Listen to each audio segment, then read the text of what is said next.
petit message du jour. Alors au début, il y a Dieu. Dieu qui est le tout et qui est probablement toujours d'accord avec lui-même. Et donc Dieu, pour jouer, crée un faux Dieu.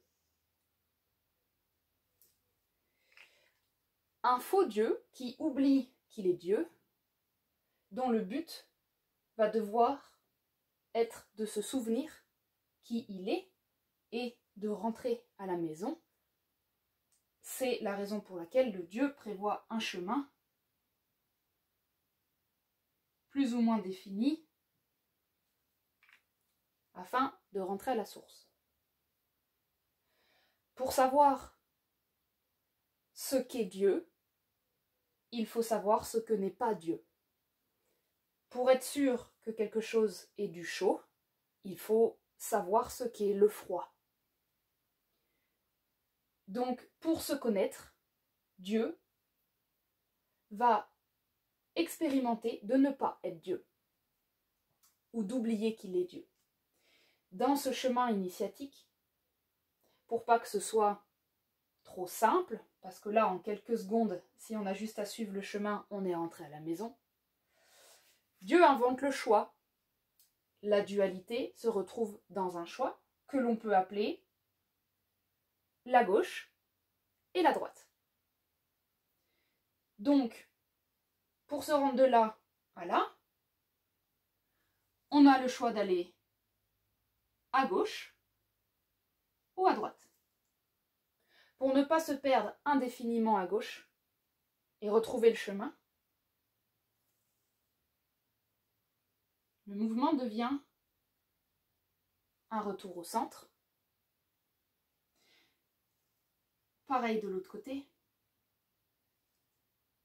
Et pour ne pas rester coincé dans une seule boucle, on met un élan de vie, un mouvement, pour être sûr de ne pas rester bloqué. Et donc le mouvement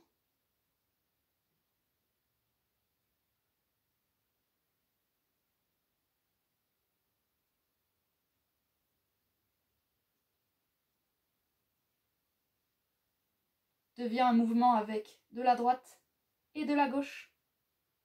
Un retour au centre. Ça, c'est notre chemin d'incarnation. Sauf que l'être humain a appelé la gauche et la droite des faux chemins. Il a appelé ça se tromper. Là où Dieu proposait d'aller voir ce que tu n'es pas pour te souvenir de ce que tu es, l'être humain ne veut pas jouer à ce jeu. Parce que l'être humain aime l'alignement qui lui procure une sensation de sécurité. Et lorsqu'il est en dehors de ce centre, qu'il est pris dans le mouvement de la vie, que sont les émotions, l'être humain pense qu'il est au mauvais endroit et fait tout pour ne pas vivre ce mouvement et ces boucles. Alors il va bannir l'idée de se tromper, remplacer la gauche et la droite par se perdre ou faire des erreurs. Et pour éviter de refaire des gauches et des droites, il va donc cristalliser au niveau des premières boucles et rester à un niveau de la tête plutôt que de descendre le long de ses vertèbres, de sa colonne vertébrale et d'arriver au bassin, au sacrum, pour se souvenir de la source et de qui il est.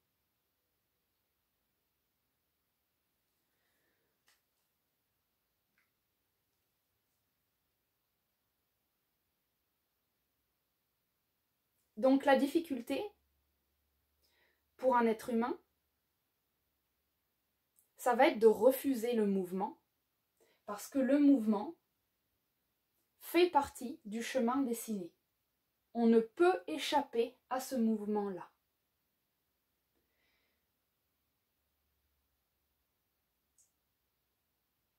plus l'être humain accepte le mouvement,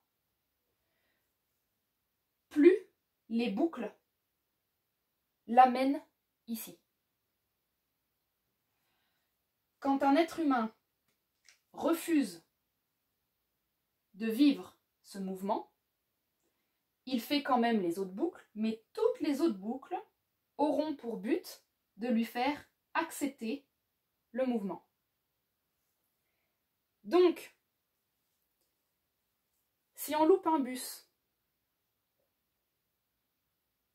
et qu'on se maudit d'avoir pris un mauvais bus, on s'est trompé de bus, on ne rentre pas à la maison.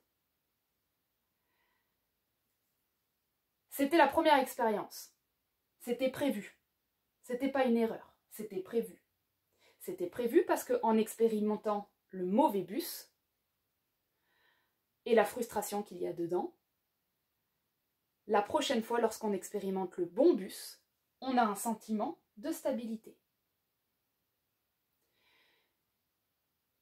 Si, lorsqu'on vit l'expérience de louper le bus, on traumatise l'expérience du mouvement et qu'on se jure de ne plus jamais se tromper et qu'on va faire extrêmement attention et doubler de prudence et de vigilance pour les prochaines fois, on va refuser l'expérience parce que l'émotion n'est pas digérée, elle n'est pas passée, et le reste de toutes les boucles seront de se retromper encore et encore et encore de bus, malgré toute l'attention qu'on y porte. Lorsque la personne accepte d'être dans le mauvais bus, d'aller à un endroit qu'elle ne connaît pas, d'avoir la foi qu'elle va arriver à un arrêt et trouver un chemin du retour, puisque l'expérience du mouvement est acceptée, lorsqu'il va aller dans ces autres boucles, on va parler d'autre chose, d'autres mouvements et d'autres expériences. Il n'est juste pas possible de se tromper puisque le chemin est fermé et que vous le vouliez ou non, vous allez dans le mouvement et puis dans la stabilité et puis dans le mouvement. Plus l'être humain sépare et juge le mouvement, l'émotion, se tromper, les expériences de vie, le passé, comme des regrets, comme des choses qu'on n'aurait pas dû faire, avec une vigilance du futur, de ce qu'on devrait faire pour faire attention de ne pas refaire les erreurs du passé. Plus on est dans cette forme de vigilance extrême, avec ce jugement très fort sur qui on est, plus on est en train d'oublier que non seulement c'était notre chemin, qu'il n'y a eu aucune erreur, que c'était exactement là où on devait être, qu'il n'y a aucune boucle à laquelle vous auriez pu échapper, il n'y a aucun mauvais partenaire de vie, il n'y a aucune mauvaise décision. Tout était un chemin pour que dans l'émotion de l'apparente mauvaise décision, qui est en fait une décision qui éloigne du centre avant de vous ramener à la paix, n'étaient des expériences que pour vous amener à accueillir l'émotion dans l'expérience et accueillir le mouvement de la vie.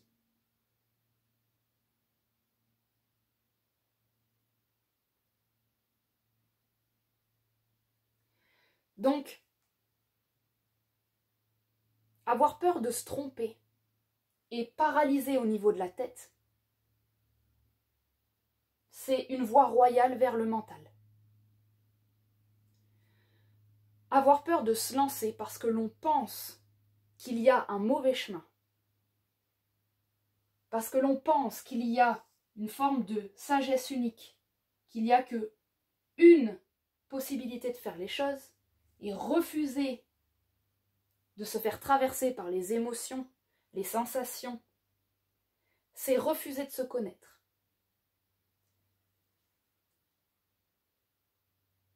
C'est en sachant ce que je ne suis pas que je vais pouvoir trouver qui je suis. C'est en me trompant de bus que je vais pouvoir apprécier le bon bus. C'est en rentrant dans un mauvais projet que je peux me rendre compte que ce projet n'est pas moi. C'est en expérimentant un groupe dans lequel je ne me sens plus bien que je peux expérimenter mon individualité. C'est en expérimentant un partenaire qui ne me convient plus que je peux revenir à ce qui me convient. C'est en allant à gauche que je peux me rendre compte que finalement, j'ai envie d'aller à droite. Est-ce que ça veut dire que la gauche n'était pas bonne, que le partenaire n'était pas bon ou que les expériences n'étaient pas bonnes? Vous êtes juste sur un côté de la boucle. Et rien n'est défini dans le temps. Vous connaître, ce n'est pas une fois que j'ai terminé la gauche, je sais que je suis indéfiniment du coup la droite. C'est accepter le moment que lorsque vous êtes à gauche, vous êtes dans la gauche. Ne cherchez pas à être à droite. Et lorsque vous êtes à droite, ne cherchez pas à vouloir être à gauche. Ressentez le mouvement et l'inconfort du mouvement dans la prise de risque, dans les opportunités. Et accueillez l'expérience de savoir que non, ça ne va pas être une expérience linéaire, sinon on rentre direct à la maison. On va faire une expérience émotionnelle suite à une prise de décision, suite à un positionnement. Donc, si l'être humain reste trop coincé dans ses premières boucles, qui est un refus d'incarnation et qui est un refus d'émotion, il va compter sur la tête et le mental pour résoudre ses difficultés, et il va pouvoir rester là longtemps en attendant que quelque chose bouge. Le moment même où tu acceptes l'expérience et que tu prends du recul en ne jugeant plus ce qu'elle est comme autre chose qu'une expérience qui t'amène à te souvenir que tu es en train de faire une expérience, plus tu vas pouvoir passer à autre chose et commencer à jouer avec la vie et t'amuser.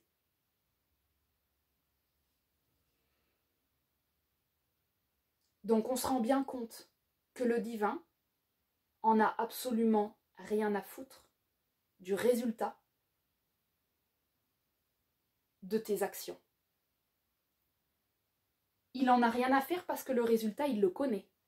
Le résultat ramène au centre, dans l'harmonie, et puis à la source. Il connaît le résultat. C'est pas là-dedans qu'il s'expérimente. Ce qu'il aime, le divin, c'est le positionnement. Comment est-ce que je me positionne à chaque seconde de mon expérience? Est-ce que je me positionne en résistance ou en accueil de ce qui arrive? Est-ce qu'une fois que j'ai dépassé la boucle de juste subir, je pourrais commencer à accueillir et donc créer mes propres boucles, la manière dont j'ai envie d'expérimenter les futures boucles? Donc à chaque fois que vous vous posez la question, est-ce que c'est mon chemin? Est-ce que c'est ce que je dois faire? Est-ce que c'est à ça que je suis destinée? Est-ce que c'est mon appel? Est-ce que si je vais dans cette voie, je vais me tromper? Est-ce que Dieu n'a pas prévu en fait quelque chose d'autre pour moi? Est-ce que si je passe à côté de cette expérience, je ne vais pas passer à côté de ma vie? Souvenez-vous ce schéma. Il n'y a pas d'à côté. C'est impossible, on est en circuit fermé. Vous ne pouvez pas être en dehors. Vous ne pouvez radicalement pas vous tromper. Parce que le divin n'en a rien à faire du résultat de si je prends ce job, je vais être au bon endroit.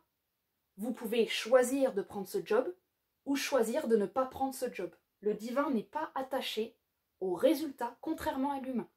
Il est attaché à ton expérience à l'intérieur de ton positionnement, le moment où tu fais l'expérience de te dire « Est-ce que je suis ce job ou est-ce que je ne suis pas ce job ?» Qui revient à ce que Dieu se pose. Comment me souvenir que je suis Dieu? Alors il va falloir faire l'expérience que je ne suis pas Dieu. Donc il va falloir faire l'expérience de ce que je ne suis pas pour me souvenir de ce que je suis. Donc toutes vos expériences de vie sont là pour vous souvenir, pour vous faire ressentir ça, ce n'est pas moi, ça c'est moi. C'est la seule chose qui compte. Donc amusez-vous à vous tromper. Parce que se tromper et se connaître, c'est fondamentalement la même chose. Amusez-vous à vous tromper, c'est le meilleur moyen de vous connaître. Utilisez les outils du désengagement. Je me lance dans quelque chose avec la possibilité de revenir et de me désengager. Je me lance dans quelque chose et je regarde ce que ça va me faire ressentir. Ça va m'amener vers un chemin à gauche. Et quand à gauche, je me rends compte que finalement, j'ai suffisamment de cette expérience à gauche, je continue, je ne fais pas de marche arrière. Le renoncement n'est pas une marche arrière, c'est une marche avant vers revenir vers le centre et la paix. Et un être humain qui veut uniquement vivre la paix va s'attirer des expériences. En fait, il aura les mêmes expériences que tout le monde, mais il va constamment juger que c'est mauvais. Donc il va vivre beaucoup de malheur pour un tout petit peu de bonheur ici au centre. Et puis il va revivre du malheur. Et puis un petit peu de bonheur, il sera persuadé que sa vie, il la passe à chercher un petit bonheur et qu'il y a beaucoup de malheur dedans. Donc ce sont des choix de perception et des choix de jugement. Accepter d'être rectifié par le divin. Accepter d'être rectifié dans l'expérience. J'y vais, je me rends compte que je n'aime pas, je reviens. Je continue pour revenir. Lancez-vous dans des choses, expérimentez, parce que de toute façon, il n'y a pas de perdition possible. Vous n'allez pas vous perdre. Le divin a créé ce chemin de manière à ce que, quelle que soit l'expérience que vous choisissez de faire, prendre le job ou pas prendre le job, prendre ce bus ou ne pas prendre ce bus, vous rentrez à la maison. N'oubliez jamais ça, quelle que soit l'expérience. Vous rentrez à la maison. Vous ne pouvez pas vous perdre. Amusez-vous, trompez-vous, lancez-vous. On devrait avoir hâte de se tromper. On devrait se réveiller le matin en ayant hâte de se tromper, en se demandant, tiens, c'est où que je vais me tromper aujourd'hui? C'est quelle gauche ou droite que je vais expérimenter avant de revenir au centre pour me dire, ah, ça fait du bien d'être au centre. Qu'est-ce que c'est bon d'être au centre? Mais c'est bon d'avoir expérimenté aussi ce que je n'étais pas pour apprécier ce que je suis. Il ne faut pas faire une addiction du sentiment de vouloir être qui l'on est en ne faisant pas l'expérience de ce que l'on n'est pas. Ça, c'est pas jouer dans les règles. Et ça nous bloque au niveau du mental. Voilà pour le message du jour. Ciao!